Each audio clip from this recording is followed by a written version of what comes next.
On this episode of Mythbusters. Good morning, everyone. My name is Adam, and I'll be your flight attendant today on Mythbusters. Is the brace position intended to save you Really bad or kill you? And I have a sneaking suspicion that I'm a really, really bad driver. is driving and chatting Could you repeat that again? just as dangerous as Officer, would you have me a beer? driving under the influence? Who are the Mythbusters? Adam Savage I reject your reality and substitute my own. and Jamie Hyneman. I kind of like it in here. It's private. Between them, more than 30 years special effects experience. That was intense. They don't just tell the myths, they put them to the test.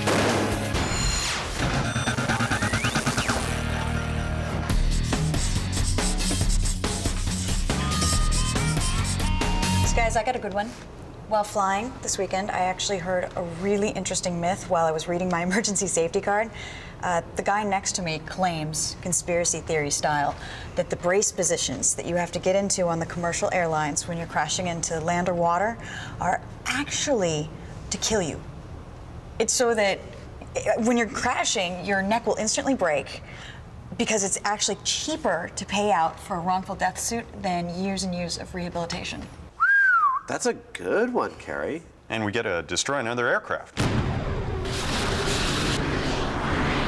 As much fun as that would be, I'm not sure it's really feasible for this. I mean, we need to do several experiments, and destroying a full-size plane, we're only going to get one test, if that. So, I mean, do you have a plan for a repeatable rig? Yeah, I mean, I definitely think we need something controllable. So, we could just do mini experiments, one with the brace position, of course, Buster, one without the brace position, and just see if we can knock his head off. See if there's a real difference between the brace position and sitting regularly. And what about business class? Are you any safer when you spend that extra dough? And then there are those backwards-facing seats that the flight attendants use. What about those? Exactly. To get to the bottom of this myth, the team's going to have to lay their bodies on the line. But let's not get ahead of ourselves. First, they're going to need 3 different types of airplane seats. It's back to the old Mythbusters standby for airline parts. Interface Aviation. It just keeps going and going. Last time the team was here, they picked up an in-flight toilet for their vacuum test. Boy, did that suck. And the Mythbuster maturity continues. Yeah! These work. They really work. Who would have thought? Nice story. Let's remember why you're here. Got quite a fun shopping list. I think we need 5 rows of the economy seats. 1 row of 2-seaters for the first class. Is this the first time you've ever been in first class? Man, Me too. that's a good life. And the final item on their list, a flight attendant's rear-facing seat. Cool. This is gonna be perfect. Happy? Think we got everything? I'm very happy. This is gonna be good. We got some good stuff here, for sure. We got a lot of work to do, so we should head back to the shop. Although air travel is one of the safest forms of transportation, every year in the U.S., an average of 120 people are killed and 350 seriously injured in commercial airline crashes.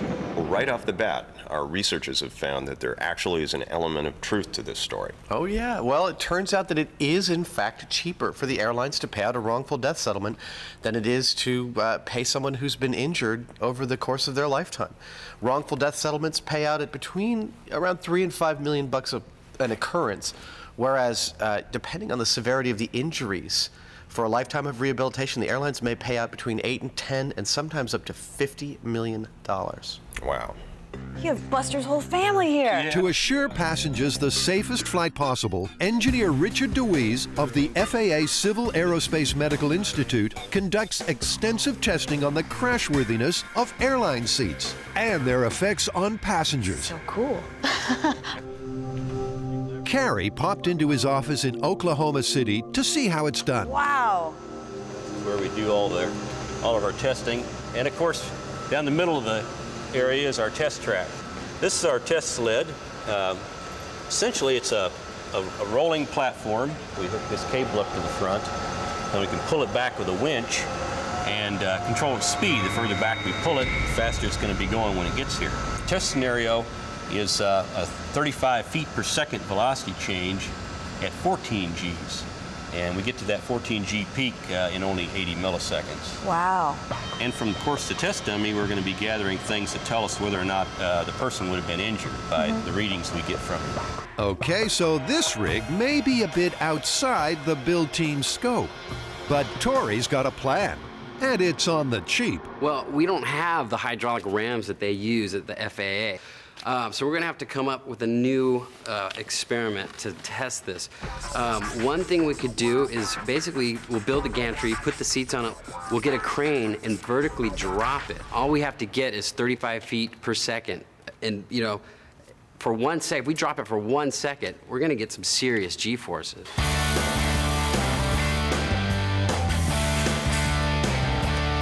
My number one concern was that this thing has got to be super strong.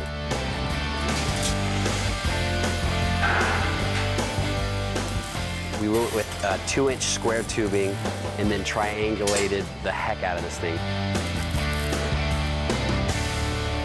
The whole gantry is at a 30-degree angle, which is to specs to the FAA's crash tests that they do. But before they take to the skies, their next myth has them hitting the road. Come on, admit it. You know you do it. Talk on the cell phone while driving. And deep down, you know it's dangerous. But is it as dangerous as that other driving taboo? Here comes another one. The myth is that it is just as dangerous to drive while talking on a cell phone as it is while driving drunk. Well, obviously, you know, while you're dialing, your eyes are not on the road, but what we really need to pinpoint is whether the conversation itself is dangerous. Yes. Yeah, people seem to be under the impression that if you're at a stoplight, it might be okay to dial because you're not moving, but then it's okay to talk once you actually get moving. And that's the key thing about this myth. Is it, in fact, safe to talk on a cell phone while you're driving? That's what we're going to test.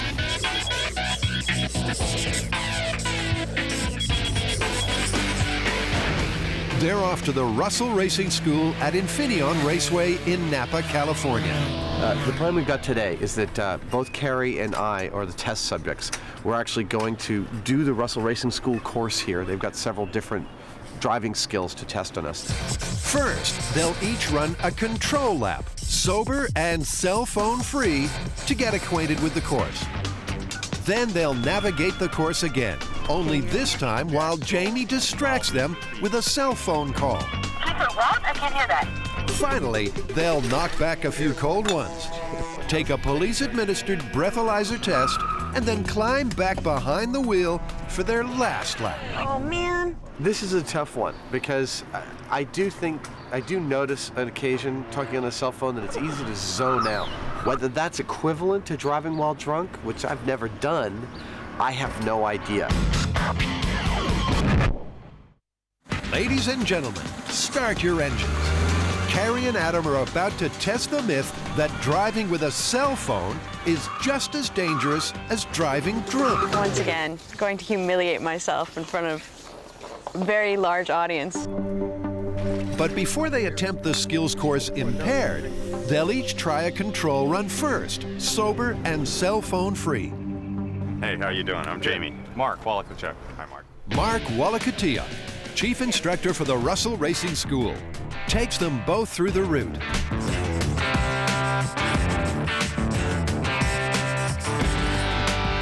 I'm ready. Go.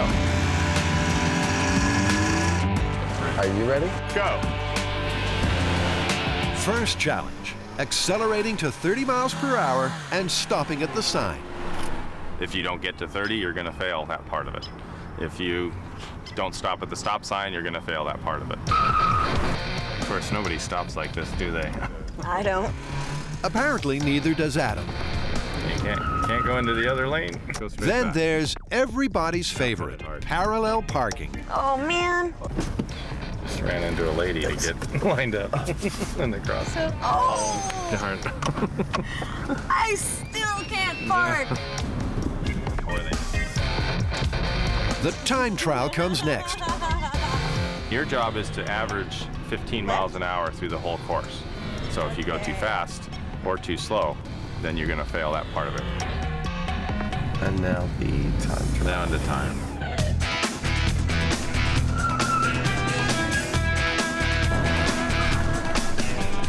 Easy to get going fast there. Yeah. And you got to be at least 10 miles an hour around here. You got it. And for the piece de resistance, the Accident Avoidance Challenge. You'll drive up at, say, 30 miles an hour. I'll say left, right, or center. You've got to make that lane change and then, you know, get through that particular lane change. All right, so now remember, we got to do it without the brakes. Without the brakes. A little over 25, 27. Okay. Go. Okay. Left.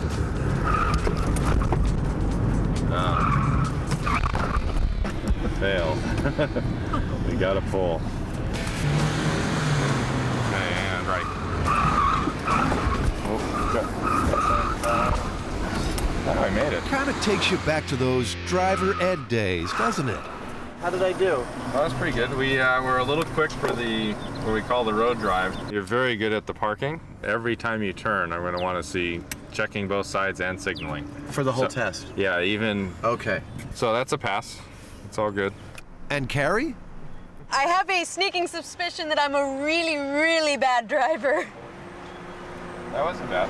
You need to practice your parking, which not many people do. But so I failed you on that. The rest of it, you did actually very good in the accident avoidance part. That was really close. That was good. So overall, you passed. Yeah, but the real fun's still to come. I suspect that driving while talking on the cell phone is going to cause more impairment than any of us really imagined. I think the cell phone's gonna be murder. There's absolutely no way. I'm trying all my concentration just to remember what I'm doing when I'm driving on this and where the roads are.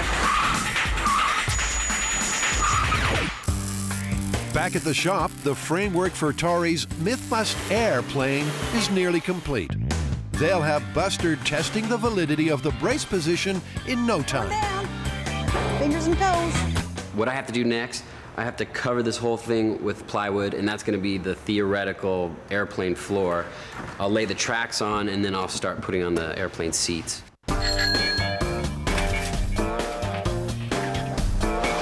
Careful there, Tori. You remember what happened the last time you went stunt riding.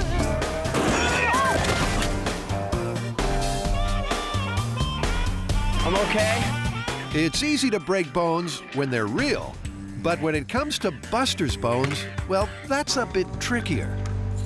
For this myth, we need Buster's broken bones to explain to us what's going to happen in the brace position to the human body. So we just basically want to do some fact-checking to make sure that Buster is up for the test and he will give us some real data. We want to make sure that he is as much like a human as possible.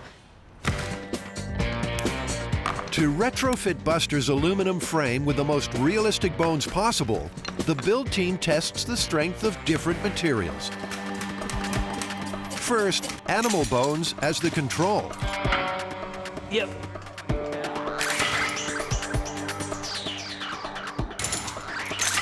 Then wood, Green fiberglass.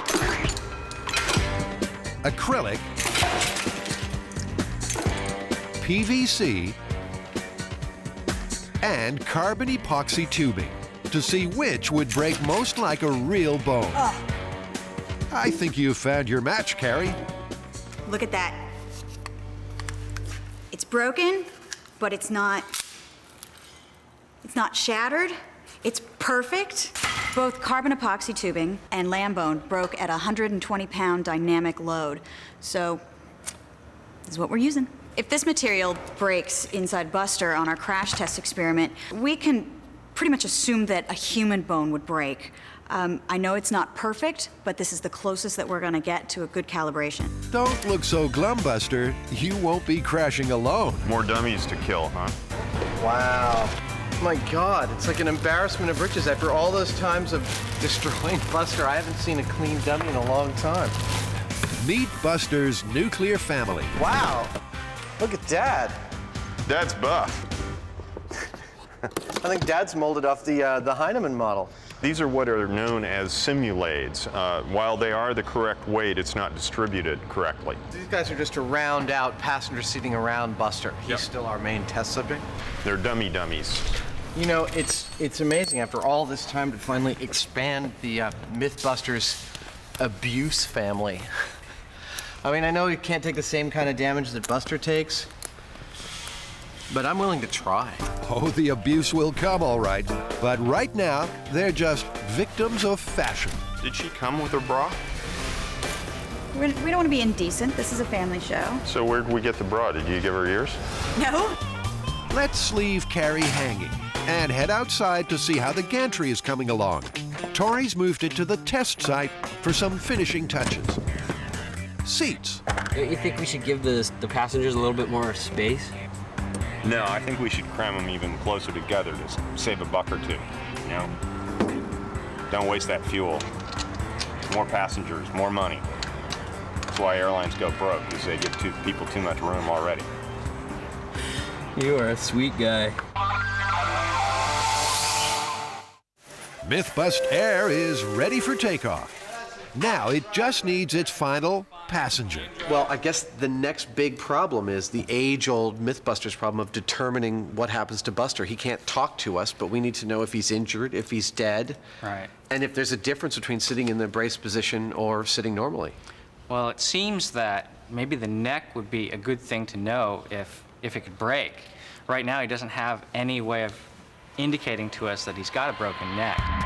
If you are in an airline crash and your head is coming towards the seat in front of you, you're going to crash in and your neck is going to bend like this while the rest of your body continues on. This is known as extension. But Buster's neck is fixed and therefore won't bend like a human's. Leave it to Mr. Fix-It to crack this quandary. What this means for Buster is I've got to make a neck that replaces this one.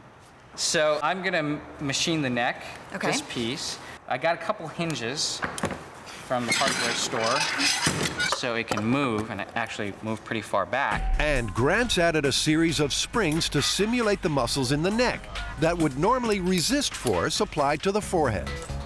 But getting the neck to bend is only half the solution. Grant also needs to be able to determine the amount of injury the neck sustains during the crash. He'll do so by calibrating the neck's angle of deflection, or how far it bends backwards. Simply put, he'll hang a series of weights from the back of Buster's head to make it bend. Here's 150 pounds I prepared earlier. Then measure the resistance to Buster's neck through a potentiometer, which sends a signal to the ohmmeter. The higher the kilo ohms, the greater the damage. First, they record the resistance on the neck with no load attached to establish a baseline. Okay, so starting out, we've got 4.29. Okay, 4.29. You ready? Yeah. I'm just going to lower it down. Here we go. Then they increase the weight to measure the angle of deflection. Great. Okay, so what do you got? 6.2.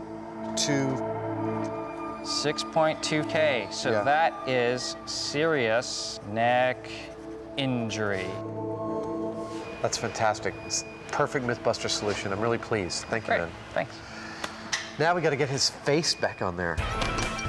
Not so fast. Grant's got one more gizmo for Buster's head, an accelerometer to measure the force Buster's brain will sustain upon impact. But Grant also hopes to measure the force of impact to other parts of Buster's body. So he's covering Buster's torso with Shock Watch stickers. What you do is you buy this off the shelf, stick it on your package, and it'll tell you if you've exceeded the G load. So it keeps your shipping agent accountable. If the capsule inside the patch breaks and turns red, you know you've exceeded your specified G load. I've got 50, 75, and 100 Gs. Conveniently, these three sizes correspond to thresholds of human injury. 50 Gs would correspond to the threshold of injury for the entire body in a frontal impact. Meaning that anything under that, and you might possibly survive it. Yes, exactly. Okay. Without serious injury. 75 would be for a rear impact, again for the whole body threshold of injury. and 100 corresponds to inside of the head, your brain actually bouncing around. That's all great, but how do they work? All right, so I just stick this on. That's it. My There's beer, your package. Beer can equals person. Yep. All right. Okay. They're a little bit higher. Not quite 50 Gs. Going a little bit higher. I'm going to actually chuck it. Ready? Okay. Yeah, I can see it's red from here. That's perfect. Red means you're dead. If it works this well on a beer can, they can't wait to see how it works on Buster. That's perfect, Grant. I'm totally psyched about that. Are you frightened? It's round 2 of Adam and Carrie's driving test. They've already passed the control run, so it's time to break out the cell phones and try a more distracted lap. Okay, for the cell phone test, I'll be off on the sidelines talking into a cell phone and delivering 3 different types of tasks to the driver in the car. The first one is repeat the sentence. They just have to repeat what I've said. The second one is a verbal puzzle. They have to actually think about what their answer is going to be. And then the third one is a monologue where they have to list 5 different things about some particular subject that I'll give them. There's no doubt in my mind that their driving performance is going to be significantly reduced. I'm a little nervous about it. I don't think I'm gonna do very well on this one. Okay, go. All right, if I say Jack stole Ann's ball, who's the thief? That would be, Jack. Jag. Okay, repeat the sentence. The driver was stopped for driving 67 miles per hour in a 20-mile-per-hour zone. The driver was stopped for driving in a 15-mile-per-hour zone. I admit it? No, you missed it. The driver was driving 67 miles per hour in a 20-mile-per-hour zone. Okay, give me 5 things that are in the interior of your car. 5 things in the interior of my car was the steering wheel, Stopwatch, the rear view mirror, the pad of paper, the seatbelt, charger, and the speedometer. Driving this course was insane trying to talk on the cell phone. You could not pay attention to both at the same time. If you see a picture with a diamond, a rectangle, and a circle, and the circle is to the right of the rectangle and directly above the diamond, is the rectangle right above the diamond? I have no idea. Rectangle. Could you repeat that again? Which girl is taller if Jane is shorter than Kim? Kim is taller. Kim is taller. Give me 5 things that are part of your daily work or activities. Kissing ass. Drilling and tapping. Doing my hair. Doing on-camera PMTs. And, yoga. Making phone calls. And, driving to work. Checking my email. And avoiding phone calls from third people. And,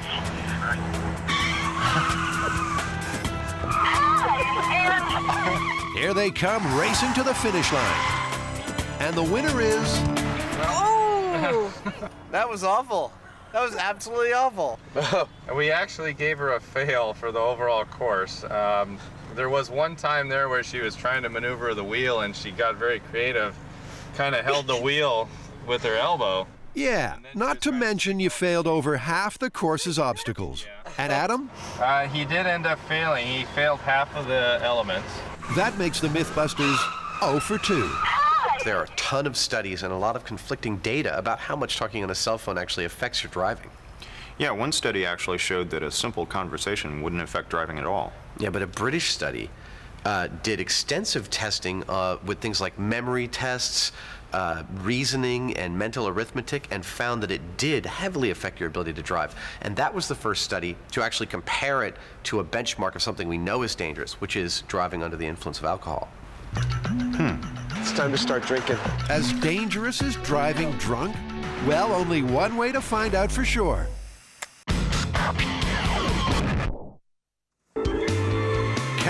Adam are trying to determine if driving while on a cell phone is just as dangerous as driving drunk. They've already failed the skills course while chatting away. Now they'll try again after putting a few beers away. To feel the effects of the booze quicker, they've fasted since last night. I'm not really looking forward to a drink. I haven't eaten since I woke up. I've got a kind of hunger headache. It's a hot day out here, and I expect it's going to get me pretty toasty. But not too toasty. The catch is they need to ensure their blood alcohol ratio remains below 0.08, the legal limit for operating a motor vehicle in California, or the experiment will be called off. So they've called in a few of San Rafael's finest to administer breathalyzers 15 minutes after every beer down. Okay, start drinking now. Cheers. Cheers.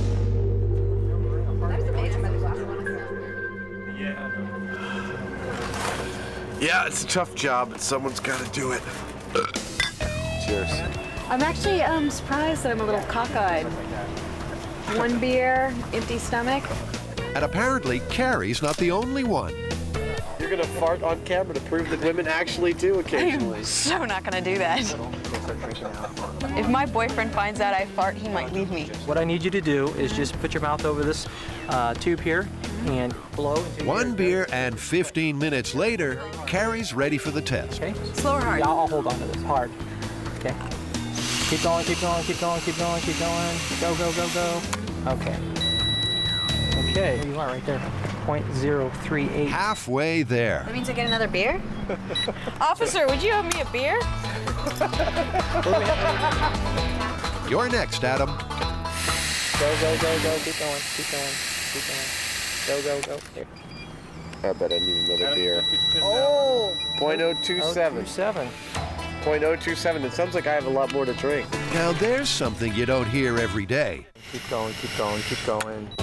Closer, but you can go higher, Carrie. What do you say she completes the other half beer and It's not even half, it's like a third. 051. 051. I think I need another beer. Here we go. Let's hope Carrie's second beer's a charm. There you go. 075. That's right it. there. Beautiful. All right, can't get any more. 075. And Adam's third tips the scales. 07. 07. All right. Good. All right. Let's try with 07. They're rocked. Now it's time to roll. It's finally time to test the aircraft killer brace position, and Adam's singing with excitement.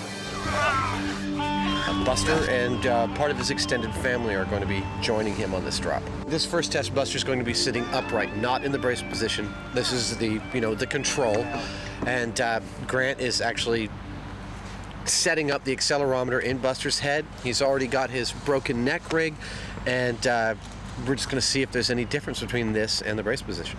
We're dropping him from 15 feet. That should give us the absolutely FAA spec speed of 35 feet per second. Should be between 30 and 40 Gs of impact, and well, I think all hell's gonna break loose. This is gonna be an absolute horror show. That all looks really good. Wow.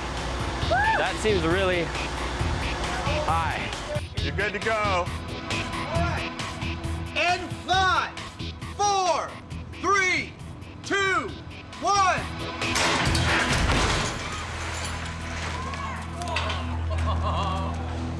That was a perfect drop. Easy for you to say, Adam. You weren't on board. It was quite an impact. It, really kind of made the whole concrete area here shudder. That's 1,000 pounds. It's really solid. All the seats are trashed. Wow. It was well balanced, it hit hard. I'm amazed. So was it a regulation drop? Oh, that is. Check out the replay. We met the FAA guidelines for a crash test perfectly. It couldn't have gone any better. I mean, we had a 41 feet per second, 54 millisecond collision time, and 21 Gs subjected to the frame. It's perfectly within the guidelines, so I'm feeling really good about this test, and I think it's extremely valid. Let's see what Buster has to tell us. Do you want to check his chest meters? I would love to. you got? Ooh. Not even the 50. That means Buster's body withstood less than 50 G's of force on impact, meaning his body weathered the crash. Probably the seat cushion absorbed a lot of that shock. But what about his head? What did your meter read, the accelerometer? The accelerometer gave me 56.4 G's, so no serious head injury there. It takes a minimum of 100 G's to the head to sustain major trauma. So Buster will live, but he's going to have one major headache. Check out this tray table here. So what was the neck injury? So the neck injury, the meter read 4.67 K, which isn't even close to our threshold for serious neck injury of 6.7 K. That means Buster's neck didn't bend back far enough to indicate significant damage on the ohmmeter. I tell you, it's pretty much a real testament to how these seats are built, that with a fall like that, the seats collapsing all around you, there may be some broken legs, but all of these passengers would have survived this fall. Absolutely. It's pretty amazing. Everything we have says this is a survivable type of drop. So, very next thing to do is to pull Buster down off this rig, reset him for test number 2, which is the brace position test. And in fact, in resetting this rig, we have to pretty much rebuild the whole thing to test it twice. Well, here's one serious injury. All things considered, that's not so bad, right? Wrong. You'd definitely not be able to make your way to the safety exit with a broken femur. Only 20% of people die on impact in an airplane crash. 80% survive, and I think we've shown that. The rest die from smoke inhalation and fire damage. So it's not being able to get out of your seat that will kill you. Okay. Well, maybe the brace position will spare Buster that trauma. We're gonna see if we have any difference between the brace and the non-brace position. The brace position that we're testing, basically in economy, you don't have the same room that you do in the business class. Business class has the best position, which would be down, holding on to your knees, flat down. But since economy, the seats are a little close together, you're gonna be holding on to the back of the seat and dispersing the G-force basically on the seat instead of on your neck. So how do you get a dummy to assume the position? We're tying the hands and heads down so that way when we drop the gantry, it keeps it in its brace position. Definitely not going to affect the test because once this gantry hits the ground, it's going to break the strength. All right, you can take it up. And what goes up 3, 2, 1. must come down. Time to check Buster's gauges again. None of them tripped on his chest. Yeah, but how's the damage to Buster's head look? The accelerometer has only 34 G's to the head, so it didn't even trip a major event. That's nearly 20 G's of force less to Buster's head than when he sat unbraced. And the gauge in his neck measured less deflection as well, meaning it didn't even come close to breaking. So while this looks really bad, like a huge amount of carnage, it's actually, as far as injury goes, not that bad. So when sitting in economy, the brace position may literally save your neck. But probably not your legs. It's a pretty consistent injury, the broken femur. I mean, even if you did survive, you're stuck in these chairs. That can't be good. The damage that the chairs take is damage that's not being transferred to your body. It's like in a motorcycle accident, you want to see a crack in your motorcycle helmet because it meant it took all that force away from your head. It's the same thing here. Amazingly, this drop supports our primary thesis and all of the data we've collected so far. And that is that not only is the brace position not designed to kill you outright, but it is the safest position to get yourself into in the event of a collision or an air crash. So, busted in the cheap seats. But first class is up next. Jamie, you ready? Buster's back and ready for another brace position crash. But no more cheap seats for him. He had a few too many to drink. This time he's flying first class. Sure, wider seats and plenty of legroom makes the flight more comfortable than coach. Like in first class. But does it make it safer? You can actually get all the way down on your knees and grab your ankles. So, I'm gonna pull his legs back. Yep. Yeah. 3, 2, 1.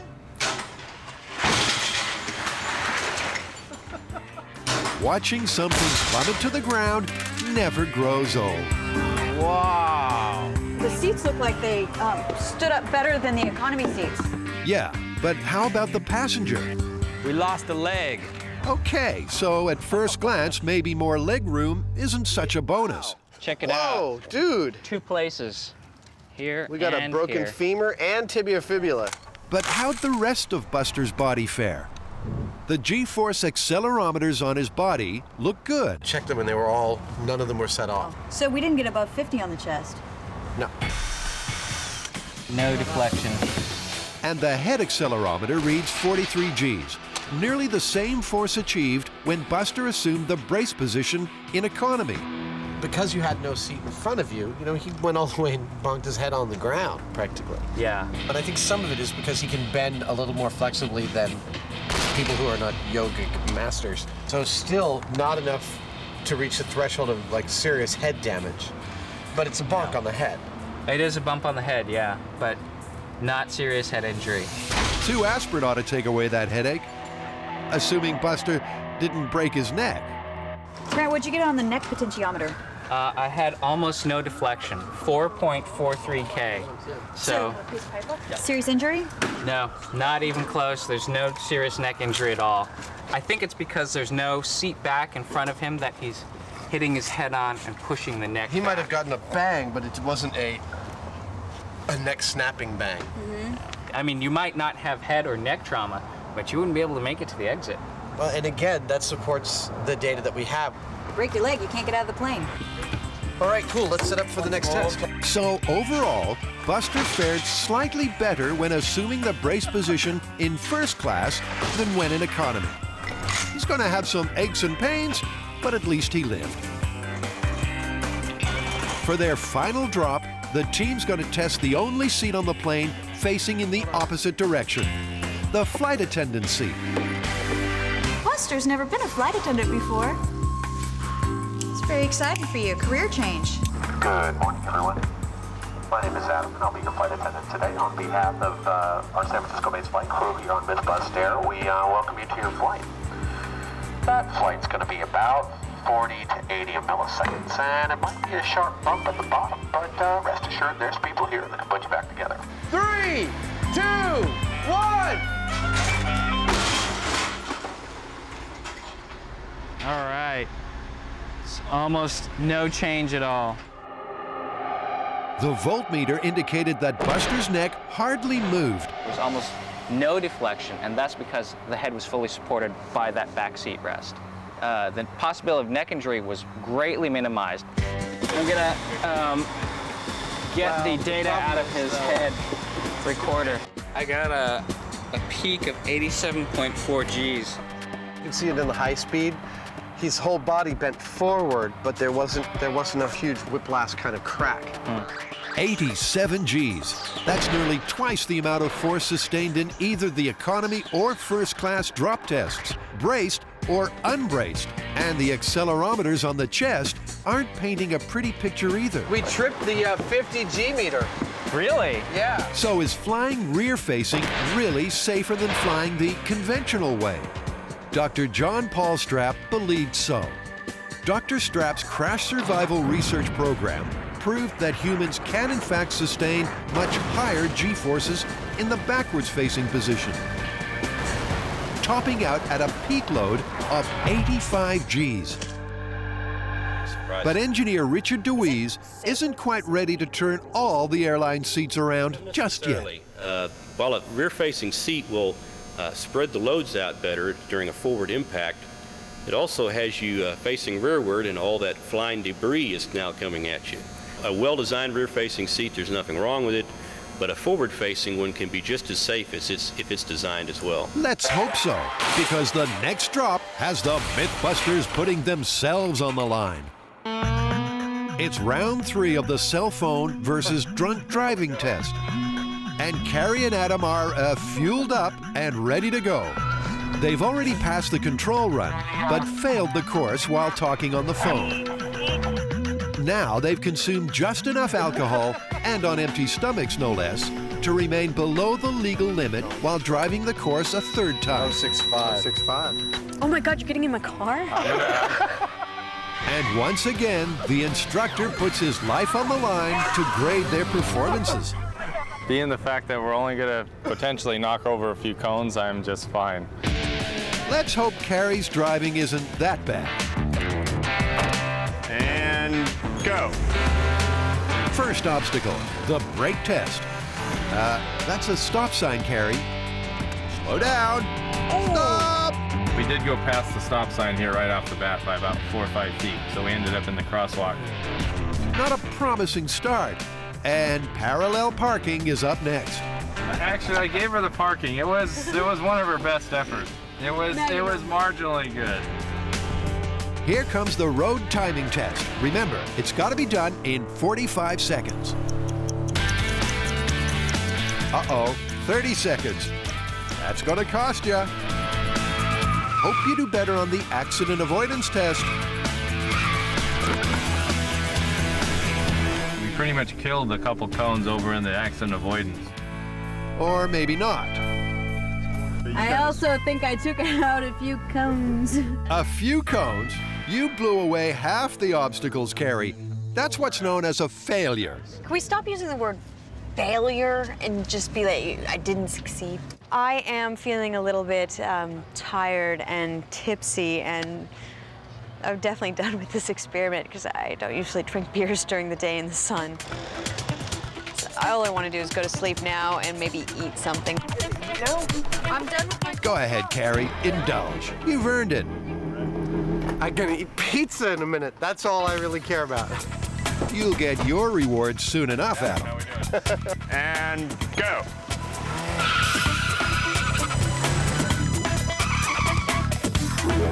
Assuming you can ever park. Well, we saw the parking, so that was a little off.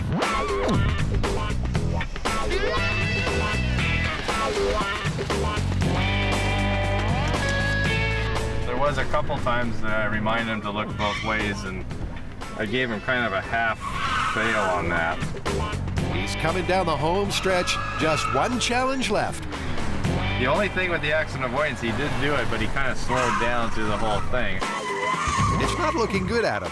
Like Carrie, you failed nearly half the course. 2.5 fails, I guess. So you just like kind of suck? I don't kind of suck. I mean, I was definitely impaired enough that, you know, it's the sort of impaired you want to keep people off the road at that level. That's right. Not only is drinking and driving not smart, it's illegal and very dangerous.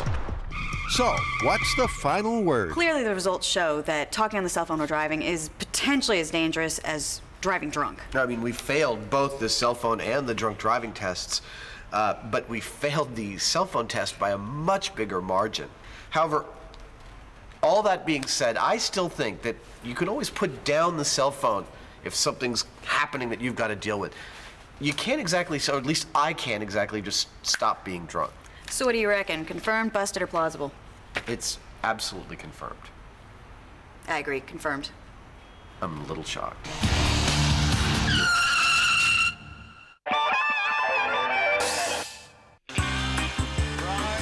Mythbusters is ready for its final takeoff and crash landing. Only this time, they're testing the brace position with a different set of dummies. We're about to do the Mythbusters body on the line test of what it's like to drop from a height while sitting in airline seats. And then we're going to strap ourselves in and go for a very short ride. The potential for injury if we did this improperly is fairly high, so we're going to do it in a very safe and controlled manner, only from about 5 feet. Our calculations say we shouldn't pull any more than about 3 Gs. But just in case, they'll wear shock stickers to see if their fall surpasses 50 Gs. This is the source of all my special powers. There we go. You seatbelt it in? This is Remember, don't tense up your arms. What's the worst thing that can happen to me? I don't know, break my neck. Buster broke 2 femurs in every single test we did, but we were dropping him from 15 feet. We're only dropping from 5, which it doesn't look that high. It does look high, but it's not. Hey. Let's raise it up. I got a really bad feeling about it. I promised my mom I wouldn't do anything dumb and unsafe again. Was that? Well, looks like you didn't keep your promise. It's like, let's get it going. Looks a little high, but I think you guys are in good shape. I would be right up there with you if it wasn't for that prior back injury and the insurance people. Right. Let's do it before I change my mind. In 5, 4, 3, 2, 1.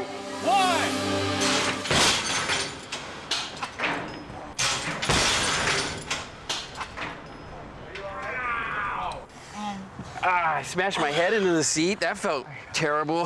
My head's fine. My glasses are broken. I banged my knee into the chair in front of me. Yeah. How's your knee? Yeah, it's all right. Any broken bones? Not too bad. No, but yeah, I'm good. You all right? Yeah. Okay, My the good shins news kinda is hurt. your seat absorbed a huge amount of energy. I mean, it's collapsed here. Really? So that's a good sign, because that energy would have been going into your spine. I feel like I need a drink. Yeah, it's a little shaky. Really? But it seemed like such a good idea at the time. Oh my God! Smacked my knee into the front of the chair. That's gonna be a bruise. Hey, but you didn't break any bones. I would like to say I'm sorry to you, Mom and Dad. I don't know. I'm a little stupid. Took the wire out of my bra. Popped the wire straight out of her brassiere. Holy moly! Can I get a close up there? No, that's one close up we don't do. Given the fact that we were at a 30-degree angle, the brace position probably kept all of us from having some type of head trauma, because there's not a lot of holding yourself back with that kind of force. Even with those like 3 or 4 Gs or whatever we were pulling, we would not have been able to hold our heads back. So I'm glad we had our heads like that. The worst thing was banging into the seat in front of me, and that really made it clear why you don't want your legs, why you don't want your feet under the seat ahead of you. The brace position definitely felt good. I felt like it took all of the energy and put it into the seat instead of my neck and head. So it was like that initial punch hurt, but I mean, you know, I'd go higher. The brace for impact position is definitely the position you want to get in if you have a chance to. Our tests have shown it that it's at least 3 times safer than sitting upright and striking the seat. All right, everybody. Well, we thank you for flying Mythbusters Air, and on behalf of our San Francisco-based flight crew, Tori, Carrie, and Adam, we know you have a choice of airlines, and we're glad you chose us. So the myth that the brace position in an airline crash is designed to kill you, what did we get? What were the final tally of numbers, Grant? Well, what we found was in the economy class that braced is definitely safer than unbraced. And the first class is safer still than economy class. And finally, the stewardess, the flight attendant seat was the safest of all, sustaining up to 80 Gs of damage and almost 0 neck deflection. Well, and the other great success we had on this is we've added to the Mythbusters family. We've got 3 new test dummies to abuse, and I think they've already performed admirably. I think they already show the scuff marks of some real Mythbusters service. So what do you guys think? Plausible, confirmed, or busted? This one's totally busted. Busted.